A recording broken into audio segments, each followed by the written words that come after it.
Hello, good morning students. पिछला lesson आपने तैयार किया, जो लेसन पिछला जो हमने भेजा था यहाँ से तैयार किया उसको अच्छे से आपने।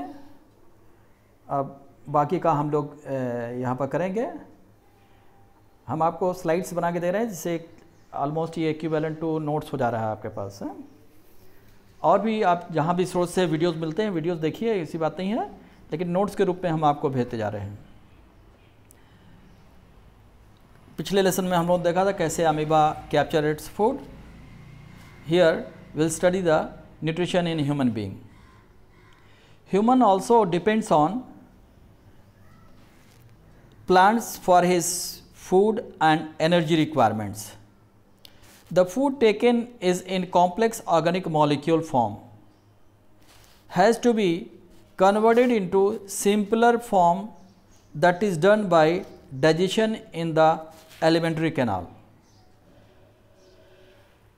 Different parts of alimentary canal is specialized for different work, जैसे माउथ, स्टमक, इंटेस्टाइन, ये सभी का अपना अलग अलग काम है।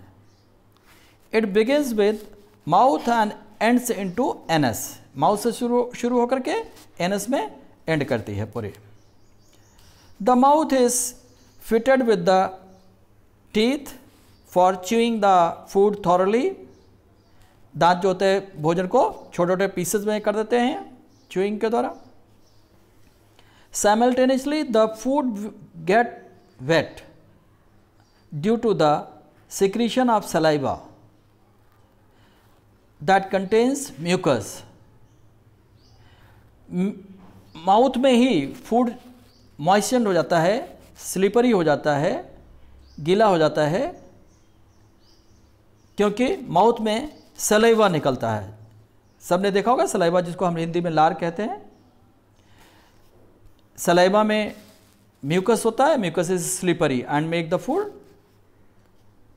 Soft. Not only saliva make the food soft and slippery, but it also contains an enzyme known as salivary amylase, ptyalin. This ptyalin breaks the starch into simple sugars. Then the softened food is swallowed to stomach through esophagus. थोड़ी देर आप सूखी चपाती मुंह में डालें और chew करें, you will feel sweet taste. आपको चपाती मीठी लगने लगती है. Do you know why it is so?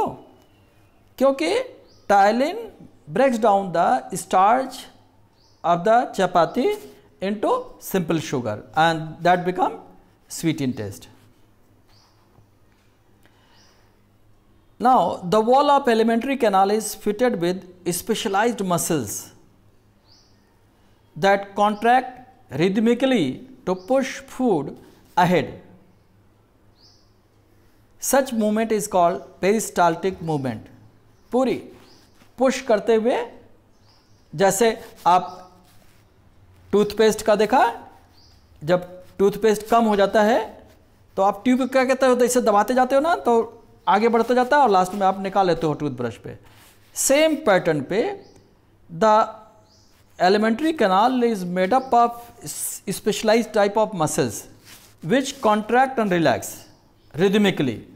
Rhythmically मतलब एक पैटर्न में, that pushes food one side, एक तरफ फूड को पुश करता है। और इस तरह के मूवमेंट को कहते हैं बेटे peristaltic movement. The food in stomach is churned and mixed with gastric juice. जब माउथ से फूड swallow हुआ, एसोफेगस जिसको हम फूड पाइप भी बोलते हैं, से होता हुआ कहाँ पहुँचता है, स्टमक में पहुँचता है। Again stomach churns the food. Stomach क्या करता है, फूड को फिर से चर्न करता है। चर्न मतलब जानते हो, पीसना, मिक्स करना। And mix with gastric juice. Gastric juice मतलब juice from the स्टमक, जो स्टमक से जूस निकलता है, डाइजेस्टिव जूस निकलता है, उसे कहते हैं gastric juice. This gastric juice consist of hydrochloric acid, mucus and protein digesting enzyme pepsin. तो तीन चीज़ें, hydrochloric acid HCl, mucus and pepsin. Hydrochloric acid maintains acidic medium for digestion as well as kills the germs entering through food। HCl दो काम करता है, एक तो germs को मार देता है जो उधर फूड के साथ जा रहे हैं, प्लस एक मीडियम एसिडिक मीडियम मेंटेन करता है। एसिडिक मीडियम मतलब जैसे कोई वाटर में आप 2 बूंद एसिड डाल दो तो कैसा हो जाएगा, वो एसिडिक हो जाएगा। तो यही कॉन्सेप्ट यहाँ पर है कि फूड को क्या करता है, वो एसिडिक बनाता है। Because the digestion in the stomach occurs under acidic medium. जो एंजाइम होता है वो एसिडिक मीडियम में ही काम करता है। पेप्सिन एंजाइम एसिडिक मीडियम में ही काम करता है। The mucus released by the gastric juice protect the lining of stomach. भाई एसिड है तो जला देगा, तो स्टमक की वॉल खुद ना जल जाए, म्यूकस की एक मोटी परत लगी रहती है जो उसे HCl से बचाती है।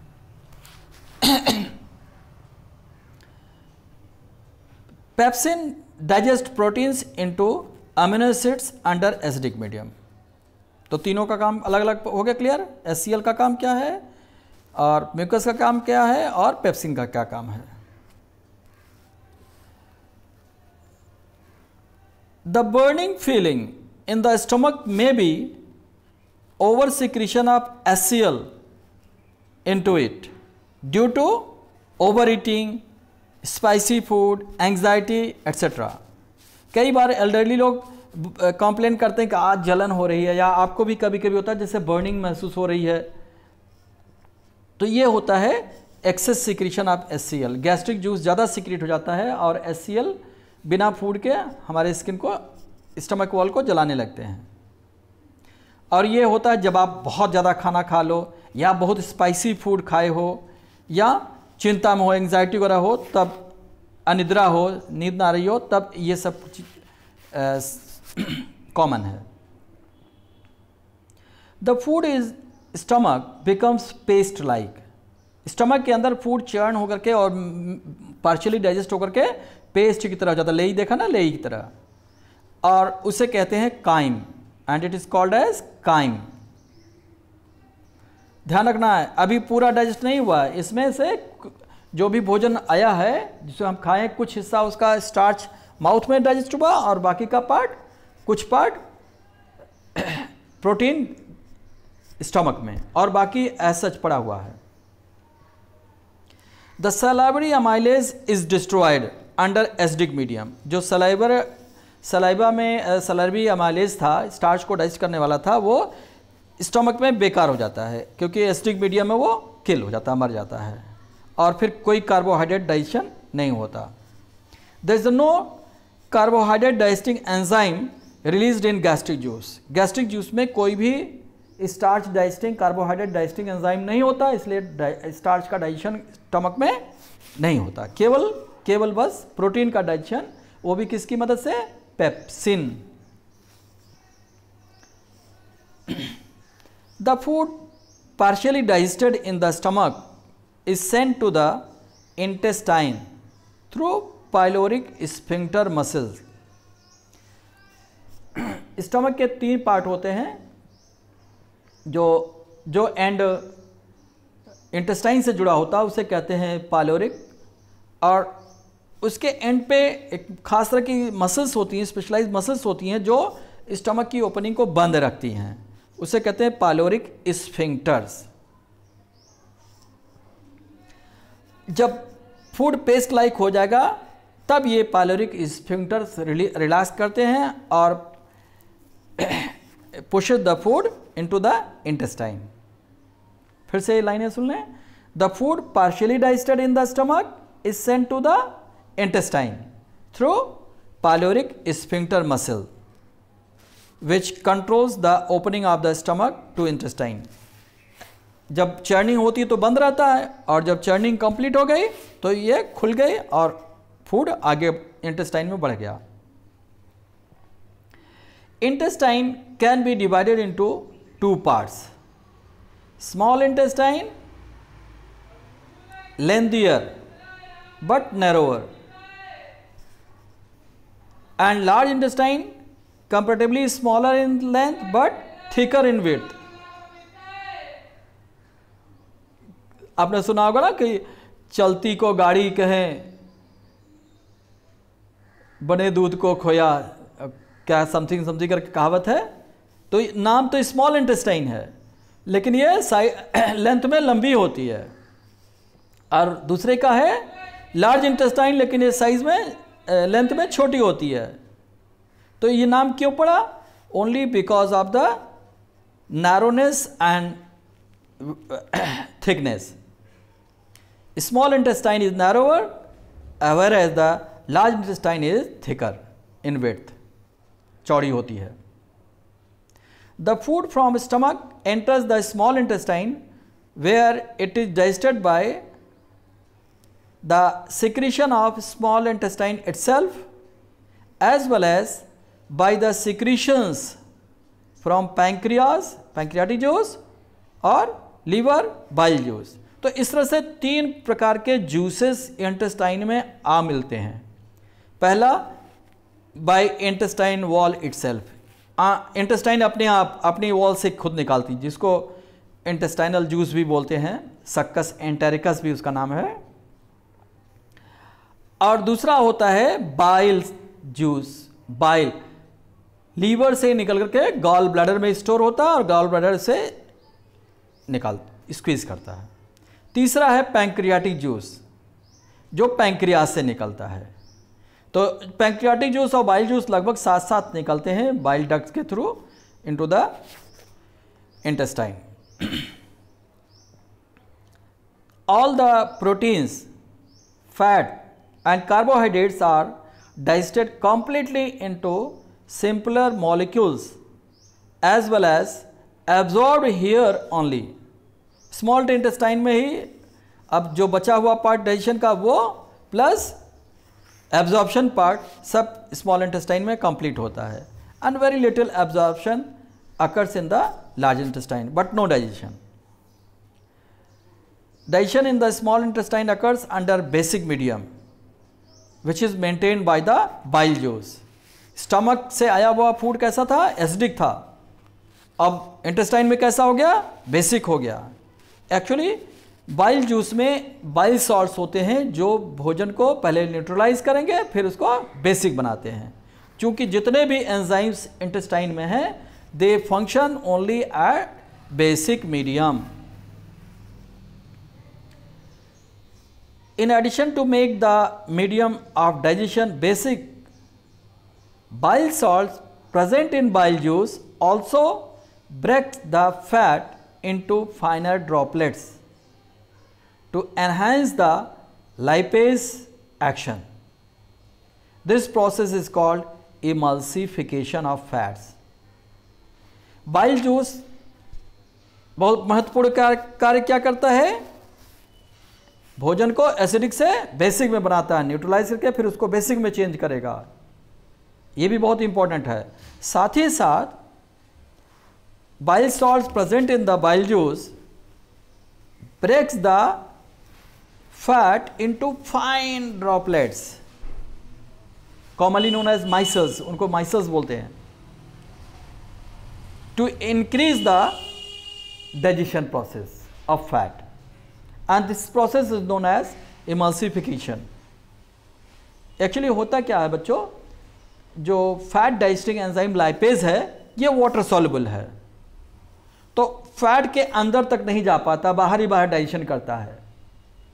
तो अगर फैट का सरफेस एरिया बढ़ा दिया जाए तो लाइपेज एक्टिविटी बढ़ जाएगी, इसीलिए ये प्रोसेस इमल्सिफिकेशन ऑफ फैट्स होता है, जल्दी से फैट का डाइजेशन पूरा हो जाए। बहुत इंपॉर्टेंट है, बाइल जूस में एक भी एंजाइम नहीं होता, लेकिन डाइजेशन के लिए अत्यंत आवश्यक है। क्यों, समझ में आया? क्योंकि इमल्सिफिकेशन ऑफ फैट भी जरूरी है, plus conversion of chyme into basic, नहीं तो कोई भी डाइजेशन इंटेस्टाइन में नहीं होगा और बर्निंग अलग से होगी। The pancreatic juice release from pancreas, जो पैंक्रियास से निकलता है, contains trypsin and different carbohydrases. Carbohydrases का मतलब carbohydrate digesting enzymes which breaks the proteins into amino acids, fat into fatty acids and glycerol, carbohydrates into simple sugars like glucose and so on. तो protein digesting enzyme trypsin, chymotrypsin, ये कुछ तरह के enzymes होते हैं जो pancreatic juice में पाए जाते हैं।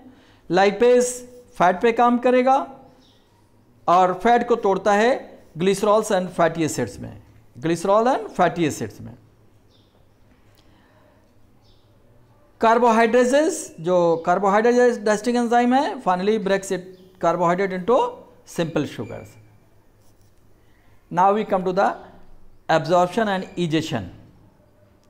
The inner lining of small intestine has finger like projections called villi. एक तरह से ये मेम्ब्रेन इनवाजिनेट होती है, अंदर की तरफ धंसी रहती है, जो लगता है जैसे कोई चीज़ जैसे उभरी उभरी हो। ऐसा करने से जो एब्जॉर्प्टिव एरिया है वो बढ़ जाता है, उसका सरफेस एरिया बढ़ जाता है, जिससे एब्जॉर्प्शन ज़्यादा मात्रा में और जल्दी से हो। So the inner lining of small intestine has finger like projections called villi. Richly supplied with blood capillaries, और उसके आसपास खूब ब्लड कैपिलरीज होती हैं। Help to increase the absorptive area of small intestine. The small intestine absorb all the amino acids, sugars, digested fat, water and minerals from the digested food. जो food digest हो रहा है उसमें से minerals, water, sugars, amino acid, जितने भी components बने हैं सबको एब्जॉर्ब कर लेता है। The absorb food is transported to different parts of the body through blood vascular system. Blood क्या करता है, उसको पूरे बॉडी में पहुंचा देता है। Where it is either stored for future or converted into energy or utilize for growth and development of the body. चाहे वो कल के लिए इसको स्टोर कर ले, या उससे एनर्जी निकाल ले, या उसको ग्रोथ एंड डेवलपमेंट के लिए प्रयोग में लाए, नए नए सेल टिश्यू बनाने के लिए।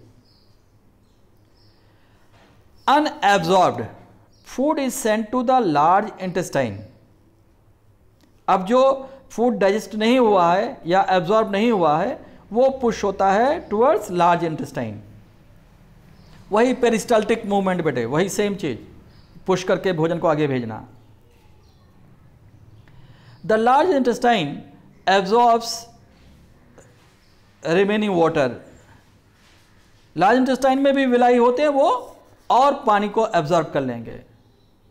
ये निर्भर करता है, आगे जाकर आप पढ़ोगे कि शरीर को अगर पानी की ज़्यादा ज़रूरत है तो स्टूल जो फूड जा रहा है, आगे बढ़ रहा है, उससे खूब पानी एब्जॉर्ब हो जाएगा, पूरा का पूरा पानी ऑलमोस्ट एब्जॉर्ब हो जाता है। और फीसेस जो होते हैं, स्टूल होते हैं, वो उस समय बहुत टाइट होते हैं, इसलिए ज़्यादा पानी पीना चाहिए, शरीर को पानी की कमी ना होने पाए। और इससे डाइजेशन भी अच्छा होता है और इजेशन भी अच्छा होता है। So again, unabsorbed food is sent to the large intestine where more villi absorb water. The remaining part of food may be temporarily stored here and then removed from the body through anus, which is guarded by anal sphincter. तो anus के पास ऐसे specialised muscles होती हैं जो बंद रहती हैं और डेफिकेशन के समय, रिमूवल ऑफ वेस्ट के समय वो रिलैक्स करती हैं, और इस प्रकार से वेस्ट जो अनडाइजेस्टेड फूड है वो बाहर चला गया। This slide shows the different parts of the alimentary canal. Mouth है, एसोफेगस है, स्टमक है, intestine small and intestine large. अब लार्ज इंटेस्टाइन में सीकम, कोलन, रेक्टम, तो और ग्लैंड्स में pancreatic glands, salivary glands, liver. Liver के पास ढका हुआ एक देखो कोई बलून लाइक स्ट्रक्चर है, this is the gall bladder. Bile juice liver से निकलकर इसी गॉल ब्लैडर में स्टोर होता है। जैसे ही फूड इंटेस्टाइन में पहुंचा वैसे ही गॉल ब्लैडर स्क्वीज होगा और बाइल जूस फूड में मिल जाएगा। तो इस प्रकार आज यहीं पर समाप्त करते हैं हम लोग। एक ब्रीफ आइडिया ले लें। माउथ में क्या हुआ, फूड प्लस सलाइवा और माल्टोज, आइसोमाल्टोज एक शुगर होती ही बनता है, तो मैक्सिमम 30% स्टार्च यहाँ डाइजेस्ट होता है। स्टमक में proteins are broken down into amino acids. और कौन कौन सा जूस होगा, गैस्ट्रिक जूस होगा वहाँ, जिसमें पेप्सिन, HCl और म्यूकस होता है। अब फूड काइम कहाँ जाएगा, इंटेस्टाइन को जाएगा। फिर काइम में क्या मिलेगा, bile juice, pancreatic juice, intestinal juice, जो प्रोटीन्स को डाइजेस्ट करके अमीनो एसिड्स में, कार्बोहाइड्रेट को शुगर्स में, लिपिड्स या फैट को फैटी एसिड में चेंज कर देते हैं। और इस प्रकार से पूरा डाइजेशन कंप्लीट हो जाता है, एब्जॉर्प्शन भी कंप्लीट होता है। बाकी की चीज़ें हम लोग अगले लेसन में पढ़ेंगे। आप इसको तैयार करते रहें। NCERT बुक में कुछ क्वेश्चन दिए हुए हैं, इन टेक्स्ट क्वेश्चन हैं, उनको आप सॉल्व करेंगे। Thank you.